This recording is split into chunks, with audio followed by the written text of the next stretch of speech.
งแก้มแดงแดงถ่ายลำสาวไม่ห่างลูกสามสั่งมางามกะดอนอยากขอเข้าห่วมนี่ว่า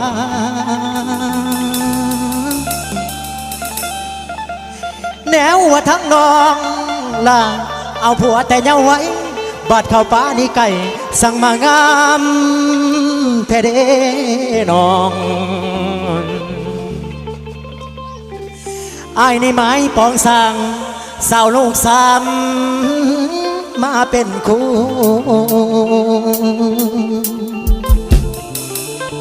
ขอดูแลลูกหน่อยสามคนนั้นได้หำเฮียน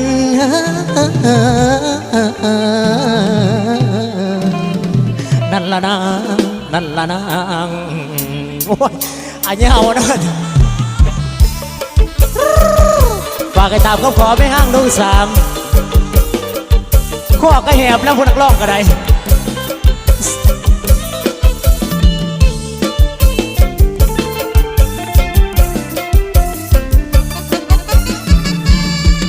วัดแห่มาถึงป่าไข่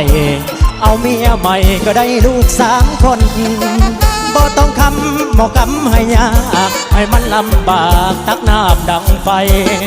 แต่งงานแล้วนี่ลูกไว้ใสมันแสนภูมิใจพักได้ห่างลูกสาวผ่านสายอ้ายบ่สะเทือนมันบ่ได้เจือนคือ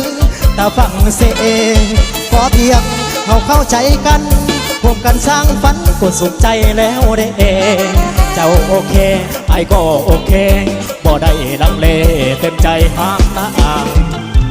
โอ้แม่ห้างลูกสามน้องมีความงามสำนักที่เอียนมองผิวพรรณดังเต่งยังตึงนับว่าเป็นหนึ่งบ่มีไผทองแก้มปล่อยลอยคืองามกระดองบ่อยากไม่ต้องก็เข้าใจเอาเองน้องเก่งอย่าเคลื่อนการสั่นเก่งในทุกด้านที่อ้ายต้องการเก่งทั้งอย่าเคลื่อนการสั่นมาแต่ทำงานก็เย็นน้ำคอยลองมันกินใจตอนทำว่าเมื่อยบ้องอายบักแหงกระดองก็หูใจยามนอนตอนกินข้าวก็มีความอบอุ่นลูกสามคนนั่งเฮียกันใส่ลายยามใส่กะว่องไวเมียแม่ห่างถึกใจคักแห้งหลายสบายใจลายแนวบ่เสือร้องเอาแม่ใจแม่หากเพียงน้องนางแม่ห่างลูกสามบ่ต้องน้องใจถึงผัวเจ้าป่าลาไป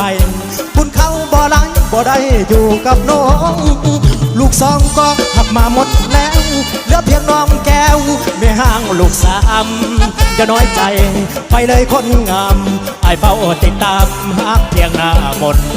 คนเขาเว้าว่าทางเขามักง่ายถ้าเอาเมียแม่ห่างทางอ้ายบ่แข็งต่างประเทศผู้เจริญแท้ๆก็ยังหักดอกคือกันเขาเป็นคนสามัญสิวันยังโนเดน้องขอบใจทั้งบ่าวเบี้ยวเด้อ